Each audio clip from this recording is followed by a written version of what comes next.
Hi everyone and welcome to all. तो finally इस class से एक और न्यू इनिशिएटिव स्टार्ट कर रहे हैं, वो है कंप्लीट मैथ्स का सीरीज को। देखो कुछ बातें यहाँ पे मैं करूँगा भी, ठीक है। ये जो इंट्रोडक्शन जो स्ट्रेटेजी वीडियो है मैथ्स को लेके किस तरीके से प्रिपेयर करने, इन सब चीज़ के बारे में तो बात यहाँ पे करने ही वाले हैं। लेकिन उससे पहले मैं कुछ पॉइंट्स यहाँ पे बताना चाह रहा हूँ, कुछ पॉइंट्स थोड़ा सा इसको ध्यान से सुनना। देखो सबसे पहले इतना ज्यादा मतलब ट्रस्ट कर रहे हो तो सबसे पहले तो थैंक यू टू ऑल, ठीक है।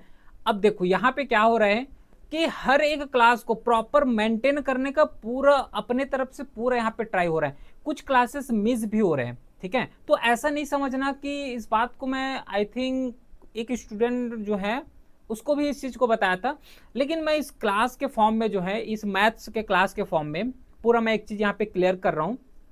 थोड़ा सा बस पेशेंस होके समझना, स्किप बस मत करना, ठीक है। और रीजनिंग के क्लास में भी मैं वही चीज बताया, स्किप मत करना, थोड़ा सा इस पॉइंट को सुनना, नहीं तो फिर बार बार जो है फिर मैसेज आएगा। पहले बात, एक जो मेजर डाउट आ रहा था कि क्लास जो है, जो क्लास का लेंथ है वो अप्रोक्सीमेटली 1 आवर का होना चाहिए, ठीक है। ये बात एक्सेप्ट किए हैं। आज जो रीजनिंग का क्लास हुआ है अप्रोक्सीमेटली 1.14 मिनट्स का हुआ, मतलब 1 आवर और 14 मिनट के आसपास जो गया है, ठीक है। तो इतना ट्राई किए हैं कि पहला जो है ये तो एक्सेप्टेंस है और इस क्लास को जो है अप्रोक्सीमेटली 1 आवर्स के आसपास लेके ही जाएंगे। पहला पॉइंट ये था। सेकेंड पॉइंट जो यहाँ पे क्वेरी आ रहे हैं कि ब्लाइंडली फॉलो कर रहे हैं, ये सब चीज को मैं क्लियरली बता रहा हूँ, समझना। ब्लाइंडली फॉलो कर रहे हैं या फिर ट्रस्ट कर रहे हो, है ना। तो पहले बात तो थैंक यू उसके लिए।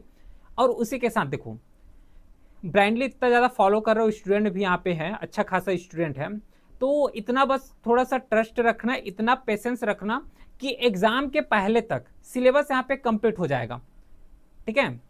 ठीक है, सिलेबस जो यहाँ पे कंप्लीट हो जाएगा और सिलेबस कंप्लीट होने के बाद भी कुछ दिन यहाँ पे बचे रहेगा, जिसके थ्रू अच्छे तरीके से इसको रिवाइज भी कर लोगे। ये जितना भी क्लासेस हैं, जितना भी यहाँ पे नोट्स यहाँ पे आएगा, हर एक पॉइंट को अच्छे तरीके से रिवीजन के लिए प्रॉपर टाइम मिल जाएगा।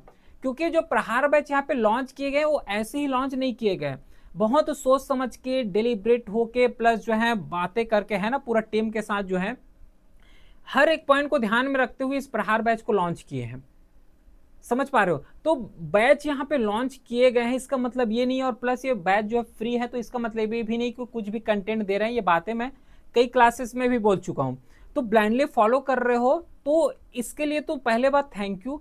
लेकिन ध्यान बस एक चीज रखना कि इतना थोड़ा सा बस ट्रस्ट रखना कि सिलेबस जो है कंप्लीट हो जाएगा, एग्जाम के पहले तक कंप्लीट हो जाएगा। मैं ऐसे कई यहाँ पे इंस्टीट्यूट को जानता हूँ, ऐसे पता है सिलेबस अभी कवर करना स्टार्ट नहीं हुए हैं, और खुद सोचो कि एक क्लास में एक पूरा लेके चल रहे हैं। और एक चीज बस बताना, जैसे कि अभी मैं रीजनिंग का क्लास ले रहा हूँ, सोचा था कि जो है इसको प्रॉपर सेपरेट तरीके से डिस्कस कर ले, सेपरेट तरीके से जो है मैं सेशन ले लाऊं, लेकिन नहीं, इसी में कवर कर लेते हैं क्योंकि अदर भी क्लासेस कवर करना है ना। रीजनिंग का आज करके जो है टोटल 5 क्लास हो जाएगा। एनालॉजी का 2 क्लास में कवर किए हैं, तो टोटल अगर देखोगे तो 4 चैप्टर्स यहाँ पे कवर हो चुके हैं। और 4 चैप्टर का कंटेंट देखना, कंटेंट को समझना, और कंटेंट को समझने के बाद पीओआईक्यू एनालिसिस करना, पीओआईक्यू सॉल्व करना। और पीओआईक्यू सॉल्व नहीं होगा तब मेरे को बताना। हर एक पॉइंट को जो है, हर एक क्वेश्चंस को देखना ना, क्वेश्चंस पूरा वहां पे बोलते ना कि एकदम चुन चुन के वाला क्वेश्चंस लिए हैं। लेमन लैंग्वेज में अगर बात करूं तो क्वेश्चन बहुत ज्यादा डाइवर्सिफाई करके लिए हैं। बाकी मैथ्स सेक्शंस में आऊंगा थोड़ा सा, है ना, थोड़ा सा, लेकिन मेरा भी सुनो यहाँ पे क्योंकि बहुत बार बार कमेंट आ रहा है इस चीज का। तो कंटेंट को लेके कोई इशू नहीं होगा, ठीक है, और इसको रिपीट कर दे रहा हूं मैं, तो इसको लेके कोई इशू नहीं होगा। सिलेबस का बात है तो सिलेबस जो है यहाँ पे एग्जाम के पहले कंप्लीट हो जाएगा, जिससे जो है बहुत थोड़ा सा टाइम मिल जाएगा रिवाइज करने में। ऐसा नहीं करूंगा कि कल एग्जाम है, कल जो है मान लो एफ कैट का एग्जाम है और इसके एक दिन पहले मैं सिलेबस कवर कर रहा हूँ, नहीं, इसका तो फिर बैच का कोई फायदा थोड़ा ना हुआ। तो फिर बैच का फायदा होगा क्या? नहीं होगा, कोई तो बैच का मतलब ही नहीं रहेगा फिर ऐसे अगर करेंगे तो। एग्जाम के पहले दिन जो है, एग्जाम के एटलीस्ट 15 डेज या फिर रफली जो है 1 मंथ या फिर 15 डेज के आसपास क्या करेंगे कि एक टाइम लेंगे। इसके पहले जो है ये रहेगा कि थोड़ा सा पूरा जो है सिलेबस कवर हो जाएगा।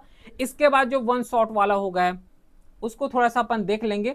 लेकिन एक चीज और मैं ध्यान बस देना चाहूंगा, अभी के लिए वन शॉट वीडियो कवर मत करना। वन शॉट वीडियो का प्रैक्टिकली मैं चीज बता रहा हूं क्योंकि मैं भी इस चीज को कवर कराता हूं, तो एक्सपीरियंस है मेरे को, प्लस मैं प्रैक्टिकली बात बता रहा हूँ। वन शॉट जो है ये लास्ट मिनट रिवीजन में काम आता है। और ये बोलोगे कि वन शॉट के थ्रू पूरा रिवाइज हो जाएगा, वन शॉट के थ्रू हर एक क्वेश्चन हैंडल हो जाएगा, तो गारंटेड है कि इस तरीके से कुछ नहीं होता। वन शॉट का मीनिंग क्या होता है? वन शॉट में मतलब लास्ट मिनट में रिवीजन हो जाएगा, प्लस मोस्ट इंपॉर्टेंट क्वेश्चंस हैं, मोस्ट इंपॉर्टेंट टाइप्स हैं, उसको कवर कर सको। ये वन शॉट का बेसिकली मीनिंग होता है, समझ पा रहे? लेकिन अगर उसी वन शॉट के भरोसे अगर जा रहे हो तो वन शॉट के भरोसे तो एग्जाम क्लियर नहीं हो सकता, क्योंकि सब लोग जो है 6 महीने से प्रिपरेशन करते हुए आ रहे हैं, तो उन लोगों का क्या होगा फिर? समझ पा रहे हो इस चीज को? तो बस इस चीज को बस यहाँ पे ध्यान में रखोगे, अच्छे तरीके से ध्यान में रखना ये। और जितना भी ये क्लासेस कवर हो रहे हैं, कोई क्लासेस वन शॉट वीडियो में नहीं जाएगा, ये वन शॉट वीडियो नहीं डल रहे हैं। अगर इसको जो है मर्ज करना है तो हर एक क्लास को मर्ज करेंगे, ताकि बेसिक्स टू एडवांस यहाँ पे यूटिलाइज कर पाओ, ठीक है? तो सिलेबस पहले ही कंप्लीट हो जाएगा। प्लस कुछ बात यहाँ पे और है जो कि क्लास मिस से रिलेटेड है। देखो कुछ डे क्या हो जाता है कि क्लास मिस हो जाते हैं, क्लास मिस हो जाते हैं, उसका मेरे को रिग्रेट भी होता है, लेकिन मैं ट्राई ही करता हूँ कि हर एक क्लास को जो है प्रॉपर शेड्यूल में लेके आ पाऊँ। कंटेंट पहले से प्रिपेयर हो जाता है, तो टीम के तरफ से कोई इशू नहीं होता, ये मेरे तरफ से इशू है, और ये मैं अपना एक्सेप्ट भी करता हूँ कि कुछ क्लास यहाँ पे मिस होते हैं। लेकिन मिस तब होते हैं जब बहुत ज़्यादा इमरजेंसी होता है, बहुत ज़्यादा इमरजेंसी के केस में होता है, तभी जो है क्लासेस मिस होते हैं, बाकी हर क्लास रेगुलर ही होता है। इसके बाद जो है मेन पॉइंट आता है वो है बुक से रिलेटेड, कि क्या हमें अगर इस क्लास को फॉलो कर रहे हैं तो बुक्स लेने की जरूरत है या फिर नहीं है। अगर मैं जो चीज़ बता रहा हूँ, जैसा बता रहा हूँ, अगर वैसा कर रहे हो, ठीक है, तब तो बुक्स लेने की जरूरत नहीं है। जैसे मैं प्रैक्टिकली एग्जांपल दे रहा हूँ, रीजनिंग का ही एग्जांपल देता हूँ, क्योंकि बहुत ज़्यादा क्लास रीजनिंग में हो चुके हैं। आज करके 5 लेक्चर्स हो जाएगा, अपलोड हो जाएगा, ठीक है अभी। अब देखो रीजनिंग है, रीजनिंग का जैसे कि एक चैप्टर कवर किया है एनालॉजी का। अब एनालॉजी का अगर क्लास कवर किए होंगे, क्लास के बाद जो कुछ होमवर्क टाइप का क्वेश्चन दिया उसको कवर किए होंगे, तो इसको कवर करने के बाद टेलीग्राम चैनल में जब अपलोड होता है एमसीक्यू, मतलब प्रैक्टिस सीट अपलोड होता है, तो उस प्रैक्टिस सीट को अगर सॉल्व कर रहे हो, प्लस क्लास देख रहे हो, प्रैक्टिस सीट को सॉल्व कर रहे हो, तब कोई बुक्स लेने की जरूरत नहीं है, कोई बुक्स लेने की जरूरत यहाँ पे नहीं है। लेकिन अगर ओनली केवल और केवल क्लास बस में डिपेंडेंट हो या फिर क्लास बस को देख रहे हो, तब प्रैक्टिस की जरूरत होता है। और प्रैक्टिस कितना ज़्यादा जरूरी है आई होप कि सबको पता होगा, ठीक है? तो अगर हर एक पॉइंट को अगर फॉलो कर रहे हो, जैसे कि प्रॉपर समय में क्लास देख रहे हो, क्लास देखने के बाद प्रॉपर उस क्लास को रिवाइज करने के बाद प्रैक्टिस दे रहे हो या फिर प्रैक्टिस सीट लगा रहे हो, तब तो ज़्यादा बहुत ज़्यादा बेनिफिशियल होगा। और हो सके तो जितना भी प्रैक्टिस सीट मैं यहाँ पे अपलोड कर रहा हूँ, हो सके तो उसको जो है प्रिंट आउट करके ना एक बार प्रैक्टिस किया करो हर एक क्वेश्चन को, ठीक है? चलो, तो ये भी कोई यहाँ पे इशू नहीं होना चाहिए। अच्छा, एक चीज और आ रहा था बेसिक्स करके, बेसिक्स से टीच करो। देखो क्लास इतना ज़्यादा बेसिक्स है ना, बहुत ही ज़्यादा मैं बेसिक्स लेके चल रहा हूँ, बहुत ही ज़्यादा बेसिक्स क्लास ये हो रहा है। नॉर्मली जैसे कि अगर इंग्लिश के क्लास को देखोगे तो इंग्लिश के क्लास में 2 ही होते हैं, मतलब एक एकेडमिक होता है, एक कॉम्पिटिशन होता है। इवन मैं एकेडमिक एग्जाम में नहीं आता, एकेडमिक जो इंग्लिश है वो एग्जाम में नहीं आते, लेकिन फिर भी मैं एकेडमिक इंग्लिश को पढ़ा रहा हूँ। क्यों पढ़ा रहा हूँ? क्योंकि एकेडमिक इंग्लिश से ही कॉम्पिटिशन इंग्लिश वहां पे बूस्ट होगा। सेम लैंग्वेज में क्वेश्चंस को देखोगे तो रीजनिंग का कई क्वेश्चन ऐसे जो कि मैं खुद एग्जांपल दे रहा हूं, मैं खुद क्वेश्चन बना रहा हूं, खुद एग्जांपल दे रहा हूं, इस तरीके से बेसिक्स से लेके जा रहे हैं। तो बेसिक्स बहुत ही ज्यादा ये बेसिक्स है, ठीक है? लेकिन कुछ भी अगर डाउट हो रहा है तो ये तो प्रैक्टिस से सॉल्व हो ही जाएगा, ठीक है? और एक लिमिटेशन भी मैं बोल सकता हूँ यूट्यूब का, कि अगर लाइव आओगे तो लाइव भी वहां पे बन जाता है, लेकिन एक लिमिटेशन होता है ना कि एक डायरेक्टली 1-to-1 इंटरेक्शन होता है वो यहाँ पे नहीं हो पाता। एक मेजर इशू होता है, जैसे कि कोई डाउट्स हो गया। अब ऐसा तो नहीं होगा ना कि कोई मैं यहाँ पे फ्यूचरिस्टिक या फिर एस्ट्रोलॉजी तो नहीं हूँ कि डायरेक्टली मैं समझ जाऊँ कि क्या है, लेकिन कई हद तक तो समझ जाता हूँ। लेकिन यहाँ पे क्वेश्चन आएगा कि यहाँ पे डाउट हो सकता है, कई हद तक समझ जाते हैं, लेकिन हर एक चीज को समझ पाना डिफिकल्ट हो जाता है। तो ये लिमिटेशंस यहाँ पे बोल भी सकते हैं। तो ये जितना भी क्लासेस यहाँ पे रनिंग हो रहे हैं वो पूरा बेसिक से क्लासेस हैं, बेसिक्स टू एडवांस क्लासेस हैं। क्वेश्चन ऐसे भी देखने को मिलेगा जो कि बहुत ज्यादा बेसिक्स हैं, क्वेश्चन ऐसे भी देखने को मिलेगा जो कि डायरेक्टली एफ कट के ऊपर का लेवल होता है। इस टाइप के क्वेश्चन है, ताकि अपर लेवल करोगे तो लोअर लेवल तो समझ ही आ जाएगा, कवर ही हो जाएगा। Got it? तो ये कुछ पॉइंट्स हैं जिसको यहाँ पे डिस्कस करना था मेरे को। बाकी सबसे पहले तो थैंक यू सो मच, इतना मतलब फॉलो कर रहे हो, प्लस क्लासेस रेगुलर कर रहे हो, ठीक है, उसके लिए तो थैंक यू। बाकी ये जो है इंट्रो क्लासेस हैं, अब थोड़ा सा स्टार्ट करते हैं ना, मैथ्स का क्लासेस हैं, ये बातें यहाँ पे कवर करना था। मैथ्स का जो है पहला क्लासेस इंट्रोडक्शन स्ट्रेटजी के बेस में होगा, जिस तरीके से रीजनिंग का प्रैक्टिस सेट अपलोड हो रहा है उसी तरीके से। प्लस एक चीज और, जो क्लासेस अब ट्राई कर रहे हैं कि चारों क्लासेस 4 सब्जेक्ट को इक्वली लेके चलें। रीजनिंग तो बहुत जल्दी कंप्लीट भी हो जाएगा, लेकिन अब ट्राई कर रहे हैं कि हर एक सब्जेक्ट को जो है इक्वली लेके चले, मतलब जीके हो गया, जीके के साथ जो है रीजनिंग, इंग्लिश हो गया, और इवन आज से तो मैथ से भी कवर कर रहे हैं, तो हर एक क्लास को जो है प्रॉपर ले में कवर करेंगे, ये टारगेट है। ठीक है, चारों क्लास को। लेकिन अगर कुछ क्लास 1 2 अगर बैक टू बैक अगर हो रहे हैं तो फॉलो भी करना, अच्छे से उसको कवर भी करोगे, कुछ मिस भी होता है तो उसको हैंडल कर लेंगे, है ना। इतना पैनिक होने की जरूरत नहीं है, पेशेंस रखो, पेशेंस बहुत ही ज्यादा जरूरी है यहाँ पे, क्योंकि देखो इतना ज्यादा फ्री ऑफ कॉस्ट ये पूरा बैचेस है ना, बहुत यहाँ पे इफर्ट लग रहा है, बहुत ही ज्यादा ही इफर्ट लग रहा है। हर एक क्वेश्चंस को, इतना क्वेश्चंस को डाइवर्सिफाई करके यहाँ पे एक जगह रखना, क्वेश्चंस को एनालिसिस करके एक जगह रखना, पीवाईक्यू एनालिसिस करना, प्लस हर एक क्वेरी को जो है रिजॉल्व करते हुए आगे बढ़ना, बहुत ही ज्यादा चैलेंजेस काम होता है ये। ठीक है, प्लस क्लासेस रिकॉर्ड करना, है ना, बहुत ही यहाँ पे चैलेंजेस होता है, लेकिन हर एक चैलेंजेस को पार करते हुए हमें आगे बढ़ना है। ठीक है, मैं अपना 100% दे रहा हूँ, तो सामने से भी 100% यहाँ पे रिजॉल्व करोगे। बाकी कोई भी क्वेरी होता है तो व्हाट्सएप नंबर है, मैसेज कर सकते हो। टेलीग्राम चैनल में तो एज यूजुअल पीडीएफ अपलोड होता ही होता है, तो उसको एक बार प्रिफर करना। अब आते हैं मेन पॉइंट में, मैथ्स के केस में। सबसे पहले अगर मैं मैथ्स का बताऊं, सबसे पहले क्या होता है कि जिन भी स्टूडेंट को लगता है कि मैथ्स हमें नहीं आता, तो क्या करेंगे वो लोग कि प्रॉपर 3 सब्जेक्ट तो बाकी हैं, जैसे कि एक हो गया इंग्लिश, एक हो गया मैथ्स, ठीक है, मैथ्स को लास्ट में लिखते हैं, एक हो गया जीके या फिर जीएस सेक्शन से जो क्वेश्चन आते हैं, ठीक है, ये हो गया। इसके बाद आ जाएगा रीजनिंग, रीजनिंग के बाद आ जाएगा मैथ्स। समझ पा रहे हो क्या? देखो, तो ये जो मैथ्स सेक्शन है, सॉरी, जो पूरा ओवरऑल अगर सिलेबस को देखोगे तो 3 ही सेक्शन आते हैं। अब यहाँ पे कोई मैं अलग टॉपिक नहीं बता रही हूँ, पूरा मैथ्स से ही लिंक है।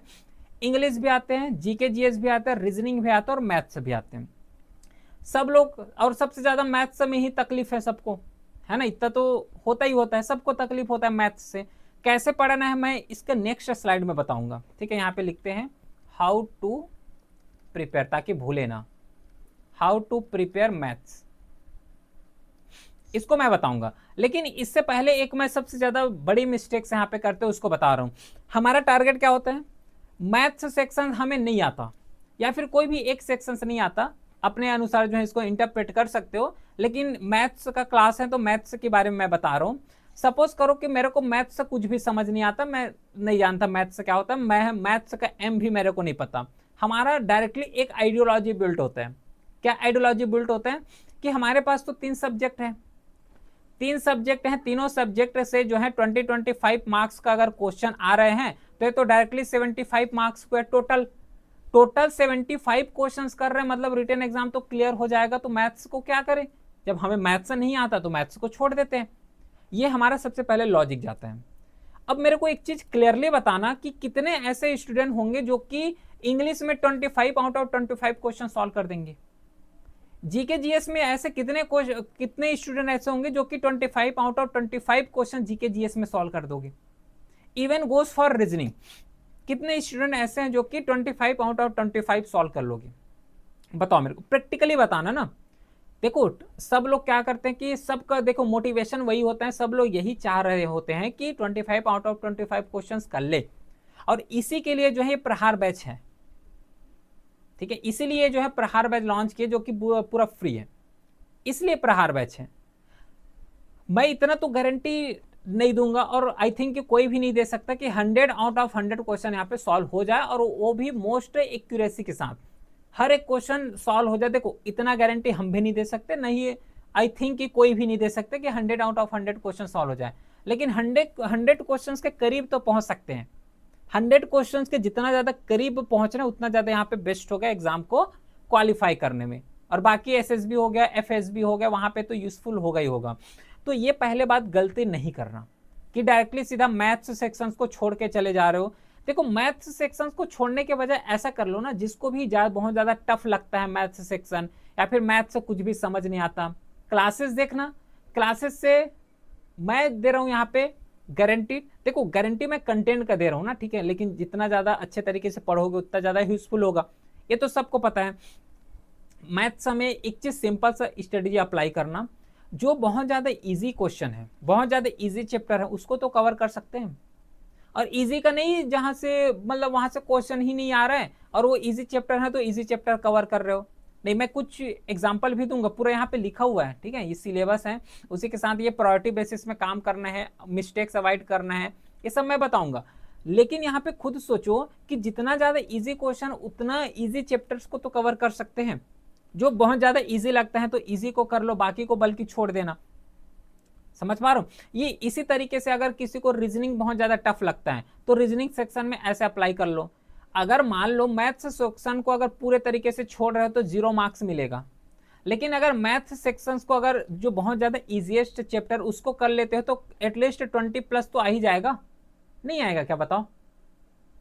अगर 25 क्वेश्चन अगर सॉल्व कर रहे हो, 25 क्वेश्चन अगर टोटल आ रहे हैं तो एटलीस्ट 10 क्वेश्चन, 10 to 15 क्वेश्चन तो सॉल्व ही हो जाएगा, जो इजी चैप्टर्स कवर करके जाओगे। तो उतना ज्यादा एडवांस तो आता नहीं है एफकेट में मैथ्स से रिलेटेड, तो ये तो कवर कर सकते हो।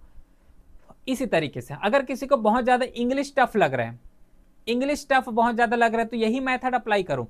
छोड़ने के बजाय हर एक सब्जेक्ट को इक्वली लेके चलो, क्योंकि इतना गारंटी नहीं होता है कि हर एक, अगर मेरे को अगर ये रीजनिंग बहुत ज्यादा स्ट्रांग है, हर एक क्वेश्चन बन जाता है, तो एग्जाम हॉल में इतना भी गारंटी नहीं दे सकते कि 25 आउट ऑफ 25 क्वेश्चंस करेक्ट हो जाए, क्योंकि प्रेशर भी तो होता है। अभी तो घर में बैठे हैं, घर में बैठ के नॉर्मली सोच रहे हैं, समझ रहे हैं, लेकिन जब वहां पे एक लिमिट होता है ना टाइम बाउंड का, जब ये टाइम बाउंड आएगा ना तब यहाँ पे एक्चुअल में प्रैक्टिकली वे पता चलता है कि किस तरीके से हैंडल करना है। यहाँ पे टाइम का बहुत ज्यादा कांस्टेंट भी हो जाते हैं, तो इस पॉइंट को बस ध्यान रखना। ये थोड़ा सा स्ट्रेटजी अप्लाई करो, जो इजीएस्ट चैप्टर है उसको तो पहले कवर कर लो, बाकी क्लासेस में बहुत बेसिक्स से कवर कराने वाले हैं, बेसिक्स का कवर करेंगे, उसका कोई इश्यू नहीं है। अब मेन पॉइंट आता है कि किस तरीके से प्रिपेयर कर सकते हो मैथ्स को। मैथ्स को प्रिपेयर करने का सिंपल सा वे होता है, टाइप वाइज कवर करो, बस मैं यही बोलूंगा। मैं इतना ज़्यादा इसको एक्सपांड नहीं करूंगा कि ये करो वो करो, ऐसे पढ़ो वैसे पढ़ो, नहीं, जैसे पढ़ना है वैसे पढ़ो, लेकिन चुपचाप पढ़ो, ठीक है। बस मैथ्स में ध्यान रखना टाइप वाइज ही पढ़े जाते हैं मैथ्स, और कौन कौन से टाइप हैं ये सब क्लासेस में कवर करेंगे। कुछ ही इंपॉर्टेंट टाइप्स हैं जहां से बार बार क्वेश्चन बनते हैं, कुछ ही इंपॉर्टेंट टाइप्स हैं, मार्क माई वर्ड, कुछ ही इंपॉर्टेंट टाइप्स हैं। जैसे कि अगर मैं बात करूं परसेंटेज का, अगर मैं परसेंटेज का बात कर रहा हूं तो परसेंटेज में केवल और केवल 3-4 ही टॉपिक्स हैं, या फिर 3-4-5 के आसपास हैं, जहां से रिपीटेडली वे में क्वेश्चन पूछे जाते हैं। समझ आ रहे? बार बार क्वेश्चन पूछे जाते हैं, तो वहां से कवर कर सकते हैं मैथ्स को। तो टाइप वाइज कवर करना। अगर देखना, अगर क्वेश्चन अगर इस टाइप के क्वेश्चन पूछे जा रहे हैं तो मेरे को ऐसे हैंडल करना है, अगर क्वेश्चन इस टाइप के आ रहे हैं तो मेरे को इस पैटर्न में हैंडल करना है, अगर क्वेश्चन प्रॉपर जो है इस पैटर्न में आ रहा है तो इस तरीके से हैंडल करना है, बस ये पता होना चाहिए। अगर यही पता हो गया तो मैथ्स बहुत ज्यादा ईजी हो जाता है, मैथ्स बन भी जाते हैं। समझ पा रहे हो? तो हमें टाइप वाइज कवर करना है, इस पैटर्न में अगर क्वेश्चन आ रहा है तो हमें इस वे में कवर करना है, अगर ये जो है डिफरेंट वाला आ रहा है, डिफरेंस बेस्ड आ रहा है तो इसमें कवर करना है ना। डिसऑनेस्ट शॉपकीपर वाले अगर क्वेश्चन आ रहे हैं तो हमें इस पैटर्न में सॉल्व करना है, बस एक मेथड पता होना चाहिए, इसी तरीके से सॉल्व हो जाते हैं। और एक चीज बस याद रखना कि जो फॉर्मूला है तो फॉर्मूला का एक सीट प्रिपेयर कर लेना, बस एक सीट प्रिपेयर करना, उससे ज्यादा क्या होगा कि रिवाइज करने में बहुत ज्यादा हेल्पफुल हो जाएगा। बाकी मैथ से तो पूरा ऑल अबाउट प्रैक्टिस का है, जितना ज्यादा प्रैक्टिस करोगे उतना ही ज्यादा यहाँ पे सफिशिएंट होता है। और कैसे मैथ्स को प्रिपेयर करना है बता दिया हूँ। टाइप वाइज मैथ्स को प्रिपेयर करोगे, जैसे ही कोई चैप्टर पढ़ोगे तो उसका सबसे ज्यादा हमें टेस्ट देना है, और टेस्ट ऐसे दोगे जो कि पूरा प्रॉपर चैप्टर वाइज होना चाहिए। ऐसा नहीं कि कुछ भी का कुछ भी यहाँ पे टेस्ट लगा रहे हो, नहीं, चैप्टर वाइज टेस्ट लगाना, टाइप वाइज टेस्ट लगाना, ये बेस्ट होता है। जैसे कि यहाँ पे आज मैं परसेंटेज टॉपिक को कवर कर लिया, तो परसेंटेज टॉपिक का क्लास देख ले, परसेंटेज टॉपिक की क्लास देखने के बाद जो सीट अपलोड होगा टेलीग्राम में, उससे जो है पूरा क्वेश्चंस को सॉल्व कर लिए, क्योंकि वहाँ पे आंसर भी रहते हैं तो आंसर से मैच भी कर सकते हो। तो क्लास देखा, क्लास के बाद एक सीट मिला, उस सीट को यहाँ पे प्रिपेयर करो, दैट्स इट। यही मेथड होता है बस। हवा हवाई नहीं करना इसको, है ना, नहीं इतना ज़्यादा कॉम्प्लेक्स करना इस एफ कैट एग्जाम जर्नी को। रिसोर्सेस कम रखना है, लिमिटेड रखो, मल्टीपल उसको रिवाइज करो, यही एक सीक्रेट ट्रिक होता है। लेकिन हम लोग क्या है, रिसोर्सेज एट प्रेजेंट मार्केट में इतना ज़्यादा है कि सब भटक ही रहे इधर उधर। तो बेस्ट वे वही होता है प्रिपेयर करने का। इवन अदर सब्जेक्ट को भी ऐसे ही अप्लाई किया करो कि मैथ्स तो एक सब्जेक्ट का, अदर सब्जेक्ट में भी वही किया करो कि कोई एक चैप्टर कवर कर लिए, एक चैप्टर कवर करने के बाद उसका टेस्ट दो, इससे रिवीजन भी हो जाएगा। रिवीजन होने के साथ एक जिस तरीके से क्वेश्चन पूछे जाते हैं एफ कैट में वो भी समझ आ जाएगा। मेक श्योर करना कि जो भी टेस्ट दोगे वो एफ कैट लेवल का होना चाहिए। ऐसा नहीं कि कुछ भी तरीके से रैंडमली वे में टेस्ट यहाँ पे लगाते चले जा रहे हो, नहीं, फिर बाद में पता चल रहा है कि एग्जाम में सॉल्व नहीं हो रहा है। तो ऐसा टेस्ट नहीं देना। जिस तरीके से एफ कैट में पूछे जाते हैं, इवन एफ कैट का थोड़ा सा अप लेवल भी प्रिपेयर करोगे तब भी यहाँ पे बेस्ट होता है।